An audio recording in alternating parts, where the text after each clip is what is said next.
Thanks everyone for coming, and thanks to Alicia for organising things and getting me put in this position. And also thank you to Raglans, who've been a pretty integral part of Bellevue's development over the past couple of years. And I think that gets me a free beer. I'm going to talk to you today about Bellevue Gold Limited, which is the company, and our flagship asset, which is the Bellevue Gold Project. There's a disclaimer for you.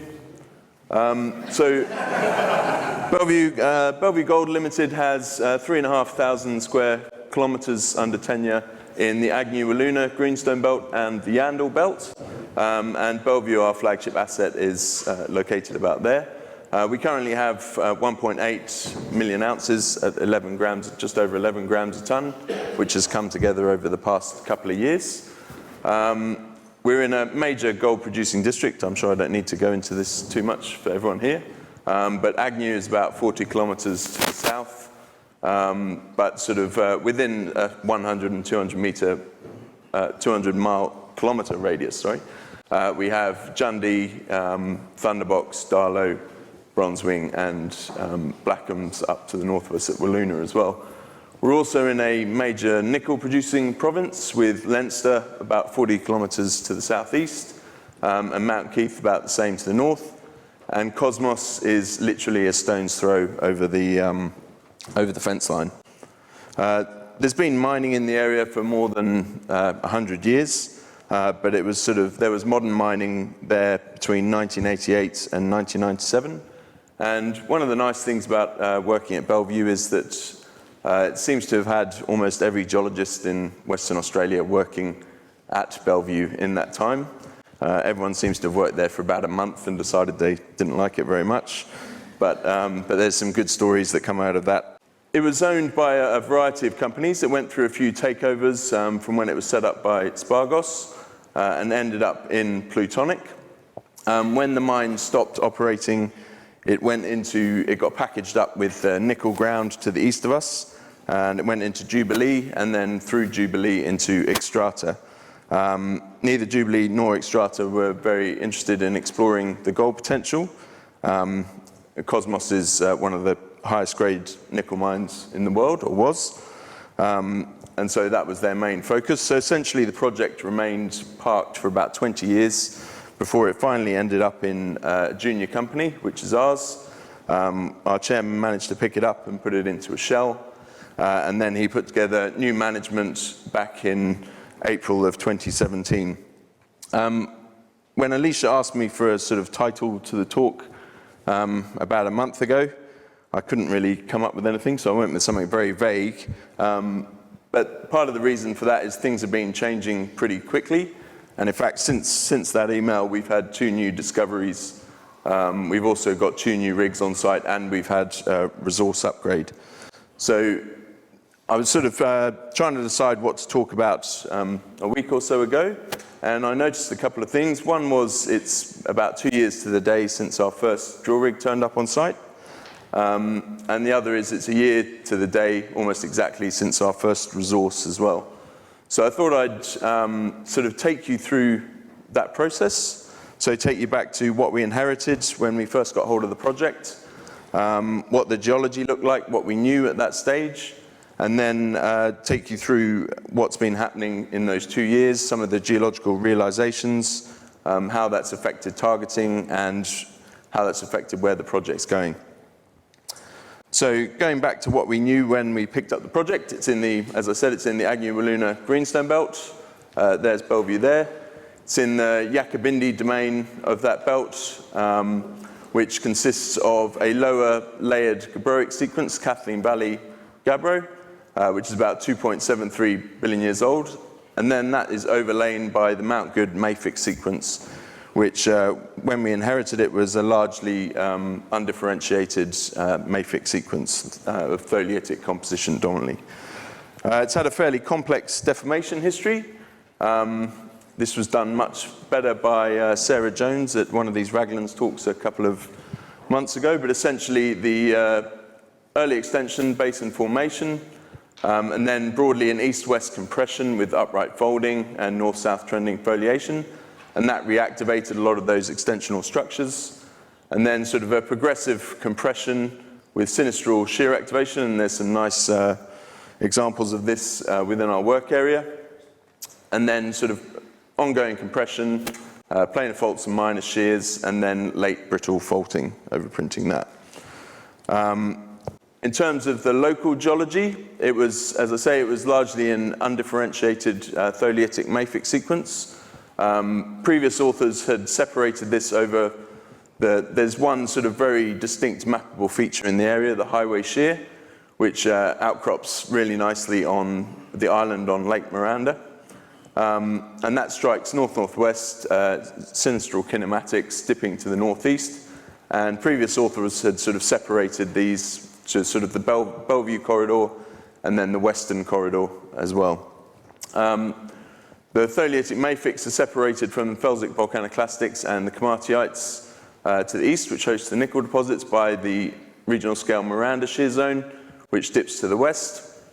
In terms of mineralization, there was a series of north-northwest striking lodes, the Bellevue one which had been mined, and then in the north that starts to splay off into a couple of sort of horsetails. There's Henderson and Hamilton in there as well, which have been explored, and there had been some working on surface on Henderson as well. Southern Bell had been found by Plutonic under the lake, but hadn't been mined when we picked up the project. And there were a couple of sniffs in the western corridor around the Tribune area, which hadn't really been followed up on by previous operators. Besides those north-northwest trending zones, there's a couple of northeast dipping lodes as well, Vanguard and Westralia, which both had sort of 38,000 ounces mined out of them on surface.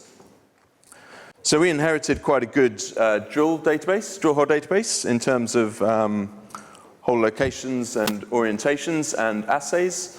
Sadly, there was no geology alongside that in the database. We do have paper logs, which we're sort of slowly translating into our codes. And apparently somewhere in the eastern goldfields, there's a sea container full of sections and plan maps of Bellevue. So if anyone knows where that is, we'd love to get hold of it. So the first thing we did was wire up the mineralization, just to get a picture of how that looked, its orientation, and sort of shoot geometries and things. The other thing that was quite well documented was late faults, displacement faults on the mineralization, and they've been mapped quite well through the workings. So there's a series of these in sort of east-west oriented dipping to the south with normal kinematics called the alphabet shears, and they've sort of got a displacement of 20 to 50 meters, throwing the mineralization in a normal motion. There's also a set of low dipping faults which are called the Bellevue faults. There's one sort of one that's very clear through the underground workings, and that throws mineralization in sort of a reverse sense by, again, about 50 meters. There's also another one that sort of outcrops in the Paris pit, which is about there, which is this. And that throws mineralization again in a reverse sense over about sort of 20 meters as well. But when we got up and started looking closely at this, we started to see a pretty well-developed stretching lineation indicating a major component of sinistral strike slip as well, which hadn't really been noticed. So when we picked up the project, our sort of early picture was, I should just go back actually. So the other sort of key feature was that as people got down to the 12th level, ground conditions became very unstable, and mineralization was cut off by a structure at that level, which was inferred to be the highway shear, so that sinistral shear zone that cross-cuts and displaced mineralization. And there were a couple of holes underneath, which weren't able to locate the displaced position of the main lode. So this was sort of one of the conclusions that previous operators had come to, that was that mineralization was terminated or displaced at the 12th level, which we would agree with. But one of the other things we were sort of told by quite a few people was that the western corridor, as a result of being on that side of the highway fault, was inherently less prospective, which we weren't quite sure why. We were also told visible gold was rare, and I don't think we've hit a significant intercept where we haven't seen visible gold. The ore body became more arsenopyrite rich to the south, which it does on the main lode, but then that's not quite true for the rest of the area. And the Bellevue lode was largely closed off to the south in drilling. The other sort of key development, which was to our advantage, was that Plutonic had identified, Plutonic and later Barrick had identified downhole EM as a critical vectoring tool to mineralization. The mineralization's got a sort of semi-massive pyrrhotite component often, which makes for very nice conductors and helps vector us onto our chutes. But we sort of approached everything with a bit more of an open mind. I guess the one thing we did know was these segmentation faults. So we sort of approached the area with kind of a early sort of segmentation model. So the mineralization was continuing in all directions. We could see sniffs of it in the database. So we were going to go out and look for those displaced portions of the main lode and the other lodes. The other thing we did was we took the drilling back to an exploration framework. So we took out all of the underground drilling, all of the infill drilling, and took it back to a sort of 80 by 80 meter spacing, and then 160 meter spacing as well, just to see what Bellevue would look like if we were discovering it again. And then we took that back to the database and looked at areas where there were a few drill hits on that kind of spacing that could represent something more significant that had been overlooked because there hadn't been a significant intercept. So we started drilling, as I said, back in September 2017, and initially we were just drilling in the hanging wall of the Bellevue lode, because one of the other things we noticed in the database was that besides the early exploration grid, most of the drilling had been done from underground outwards, and as a result, there wasn't much coverage of the hanging wall. So we were drilling from surface down through Bellevue, and we started picking up a few areas outside of historical database. So early successes like 3 meters at 13, but sort of not enough to get everyone too excited, but we're getting going. And then later on in the year, things really started up when we came down and started drilling Tribune over in the western corridor, so on the other side of the highway shear. And that's where we started getting a lot of success. So 7 meters at 27 grams was one of the earlier drill holes. And this led to a recognition that the western mineralized corridor had probably been overlooked by drilling previously. So that's where we started to focus our efforts. And we started to implement downhole EM as a major vectoring tool once we'd picked up the structure to chase ourselves onto the chutes within the lode. So up to May 2018, so over the new year, we started, just kept on pursuing the Tribune lode. And we defined sort of a strike length of about 550 meters. And also in our sort of reassessment of the area, we found that Southern Bell was also probably on the western side of that highway shear as well. So it obviously wasn't true that the western corridor wasn't prospective. That was where we were starting to find things. So we started to look into that a little bit more. As I said, one of our early ideas was that the main Bellevue lode was displaced not only with a normal sense, but also a sinistral sense of movement. So we started, instead of drilling directly under the old mine, we started to step to the south and try and drill for that displacement, essentially. And we got some EIS funding to put a couple of deeper holes, sort of 600-meter holes, down through to try and find Bellevue in this area. And we intercepted 3 meters at 10 grams within about 5 meters of where we'd projected Bellevue. But then we took structural measurements and found that it was flat and not in Bellevue's orientation. So we luckily found something else whilst we were down there.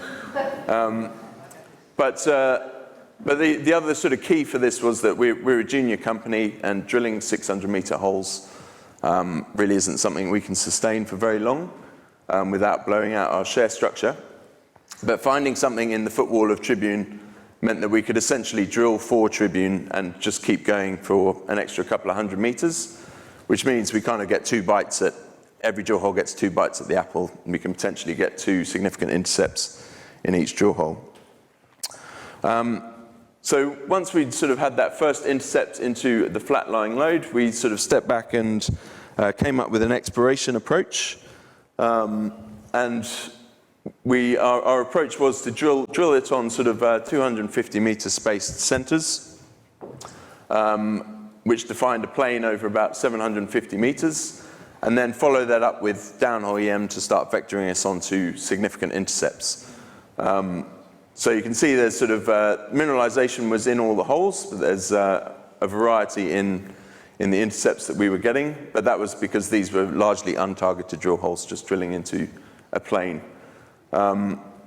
We don't give Southern Geoscience any information on our orientation of the lodes once we've drilled them. We sort of wait to see what they'll come up with when they model the conductors, and I'm happy to say they've had a pretty much one-to-one response. So our first resource announcement came out in August of 2018, so this time last year, which was 500,000 ounces. That was largely sort of the Bellevue surrounds, so remnant mineralization around the existing development, and then the western corridor, which was Southern Bell, which had been drilled by Plutonic, and Tribune, which had been put together by us. Meanwhile, we kept on going on the, kept on going, drilling this out. Now we had significant conductors and high tenor conductors that we could chase up, and so our strike rate on the drilling rapidly improved. Meanwhile, we were also going through Tribune to get onto what we'd called the Viago lode, and that was continuing to deliver results for us as well. So we managed to put this together relatively quickly. From the 250-meter space drilling, we had sort of our chutes basically defined for us by downhole EM. So we managed to put a resource pretty quickly together over about sort of 600, 700 meters strike length of Viago, which was 550,000 ounces at 22 grams a ton, which is only about sort of 200 meters from the end of development. So at this stage, the geological picture had started to change a fair bit for us as a junior company. So we were putting together lodes in the hanging wall of Bellevue. Tribune was coming together very nicely, and Viago was starting to look good. And so we were sort of no longer in the position where we were putting together sort of small resources that we might be able to truck somewhere.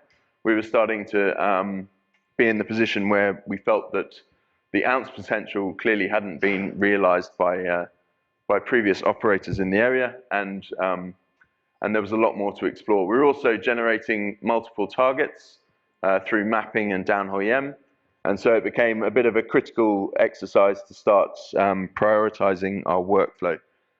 So at this stage, we staffed up. We got another sort of 6 geologists on site, and we got Mark Monroe from Model Earth to come and help us with the structural picture.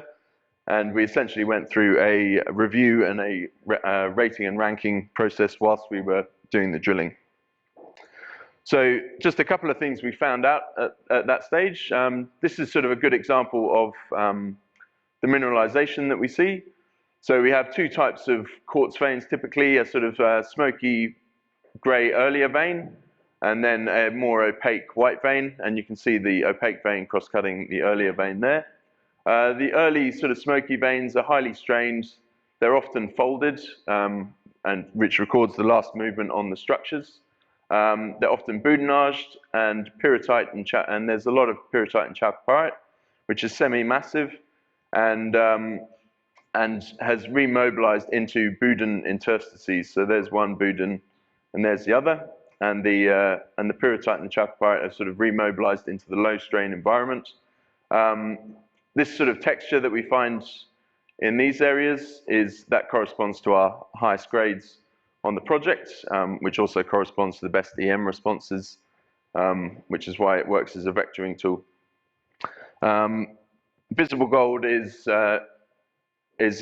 pretty frequent, and it's often in sort of late fractures in the veins, and also often in sort of those fold hinges where the veins have been folded, and within the Boudins as well, and often around these Boudin necks. So sort of forming in those low strain environments too.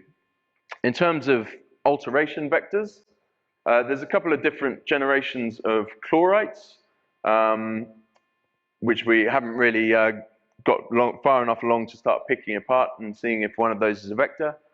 There's a couple of different amphiboles as well, so it's a similar story. We haven't really worked out if one of those is a potential vector, if there's earlier amphiboles. There are different generations. Some are foliation parallel and some are sort of static within the fabric. Biotite probably has the best relationship to mineralization. There's an early phase sort of dark foliation parallel one, which has a very good sort of corresponds very well to the high grade shoots. So just in these diagrams, the spheres are essentially gram meters. The hotter they are, they're sort of above 70 gram meters. And there's fairly good, they correspond fairly well in the Viago lode with this early dark biotite, but there is also a late biotite that overprints some of our late chlorites and amphiboles as well. But alteration is typically narrow and sort of focused in and around the shears, so actually isn't a very good vector onto the lodes. And we can't sort of tell a near miss very well, unless we're within the shear, in which case we could see it anyway. So there's a lot more work to be done on there. The other thing we started to find is our drill grid on Tribune started to be able to put together our shoot orientations, which was sort of a shallow plunge to the south. Sorry, this is looking west. And that started to become predictive, where we could sort of drill down plunge and get significant intercepts. So we had to put a bit of thought into why that was happening. And this is sort of the folds on the lodes that we're starting to see. So this is a Tribune intercept. And you can see sort of a folded vein in there, and then sort of Boudins sort of stretching out there as well. And essentially these folds are sort of giving you a structural repetition on your mineralization. And so we started measuring up the fold hinges, and we found, sure enough, that the dominant sort of fold plunge and the Boudin lineation as well matched our overall shoot geometries. So it's that late stage sort of modification of the shear zones and the folding of the veins. And then if you imagine the sulfides are remobilizing themselves into the low strain environments, the fold hinges and the Boudin interstices, that's giving us those low dipping shoot geometries on the lode. And those Boudins and fold geometries, and they match quite well. The other thing we noticed was that Viago had a different sort of asymmetric fold vergence to Tribune and Bellevue. So Tribune and Bellevue looking north have S vergence, and Viago has S vergence. And there's a couple of other Viago-like lodes which haven't quite made it into the resources, which have a similar geometry as well. So same sort of late modification. We also started mapping surface, and we started to pick out or started to differentiate a few units from our sort of mafic pile. And sort of, we started to recognize there was good lateral continuity, and there's a couple of good marker units, like a sort of feldspar ferric basalts, some megacrystic basalts, and flow-top breccias as well within that.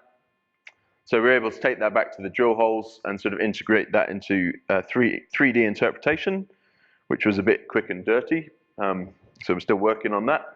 But these shells basically show you the outline of dolerite units cross-cutting Viago, and you can see at least a loose correspondence between the high-grade intercepts and where the shear cuts across dolerites.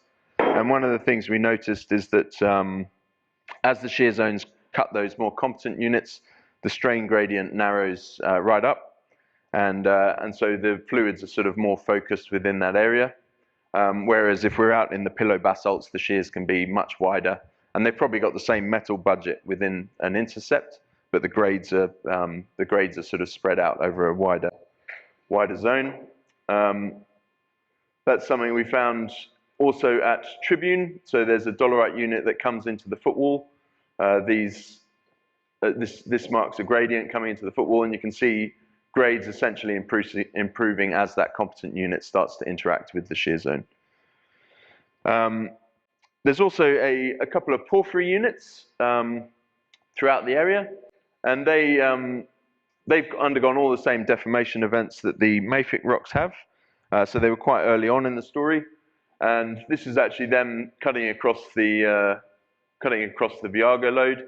And again, you can see there's quite a good match in sort of the high-grade zones. And that would be a similar story, essentially just a more competent unit. The shear gets more focused cutting across those. So we took this back to a quick and dirty long section of the historical Bellevue workings, and we could convince ourselves that we could see these low plunging high-grade chutes, which match our fold geometries. And then we could also see these steeper geometries, which were happily where dolerites were starting to cut across the shear zone as well. So we could factor those two things into our targeting. The other sort of key targeting element is downhole EM. As I've mentioned, there's a very good correlation between gram meters and the amount of sulfides. We did a bit of a study on this, and we found that in general, the distance from the center of the plate is an indicator of interval potential. Interestingly, Tribune had much smaller downhole EM plates, and it does have a lot less sulfide in it than Viago does. But these smaller plates are actually much better for vectoring. If we hit the middle of those plates, we nearly always get a significant intercept, whereas Viago has very large conductors, but we really have to hit these 3 or 4 times before we can start to get significant intercepts coming out of them, which I think makes sense.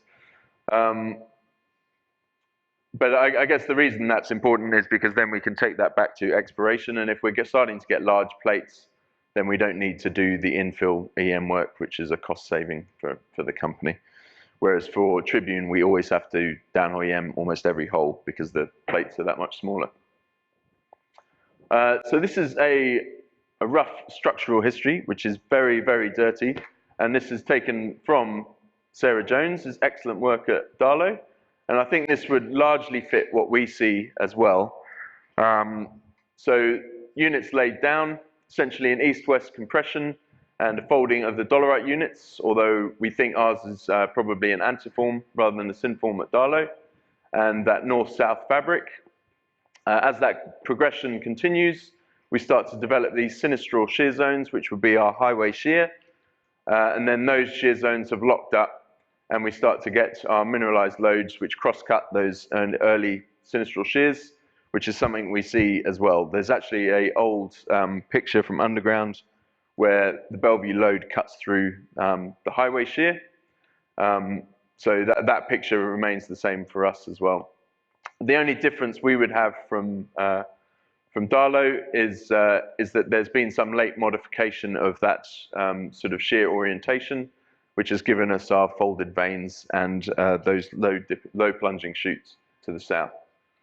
So at the end of all that, we ended up with 42 targets, ranging from sort of basically extensions to sort of more conceptual targets. And our focus was to incrementally increase resources.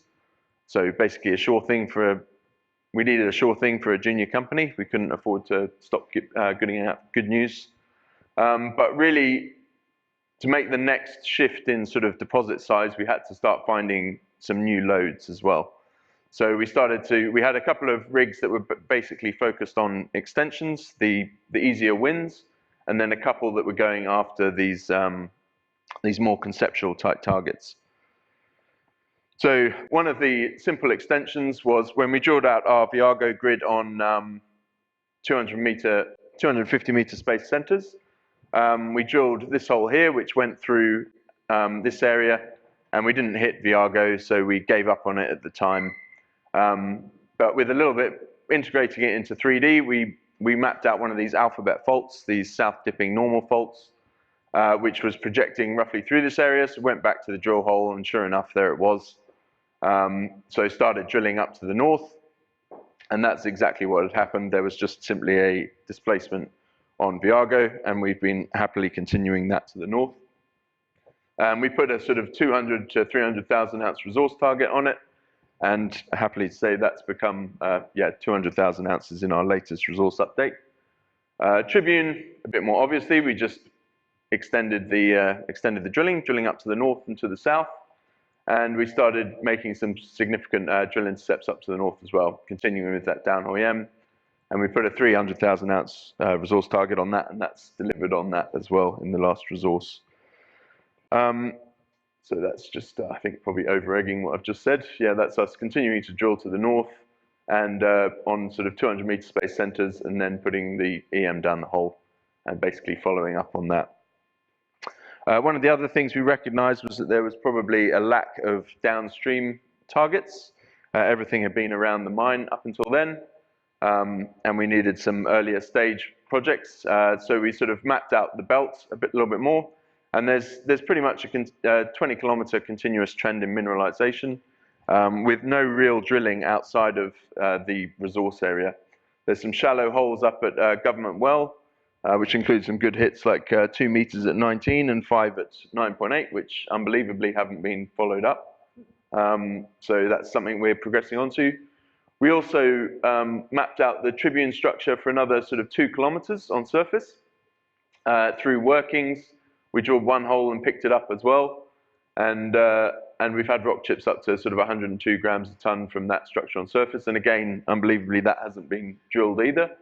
And then in the hanging wall of that, we started to find a few more structures as well, and this one was quite interesting because this was a sort of shallowly south-dipping, so Tribune-like structure as well that we mapped on surface. So that's the only one we've seen. There's also about a 2 kilometer long trend in bottom of hole RAB, which previous workers had put together as well. So as for our new loads drilling, as we were drilling Tribune to the north, we started to intersect a Viago-like flat lode in the hanging wall of Tribune itself. And I can't actually read my labels, but yeah, started to intersect mineralization there. And that's started to come together quite nicely as well, and incidentally would project almost to that mapped area on surface. We also drilled a deeper hole through Bellevue, so still looking for that displaced portion of the Bellevue lode. And we started to pick up some significant off-hole conductors in the footwall of Bellevue as well, down in the south. And we drilled one hole down through those, and we intersected about 2.5 meters of Bellevue-style mineralization. So there's the sort of cataclasically remobilized sulfide to the margins of one of the opaque veins. It's also folded. These are dipping different ways, and there was visible gold in that as well. So those were sort of our payoffs in terms of new loads to find. And we're currently following the same approach with this as we did for Viago, so drilling it out on 250 meter centers, following that up with downhole EM, and hopefully getting ourselves onto some high grade portions of that lode. And that all leads us to where we are today, or sort of a month or so ago, which was our most recent resource, so 5 million tons at 11 grams a ton now for 1.8 million ounces. And the upgrade from the previous one is sort of Tribune being extended and Viago being extended to the north. So that flat lode in the hanging wall of Tribune isn't in there, and nor is our new discovery in the footwall of Bellevue in that displaced portion. So I think that pretty much brings us up to date with where we are.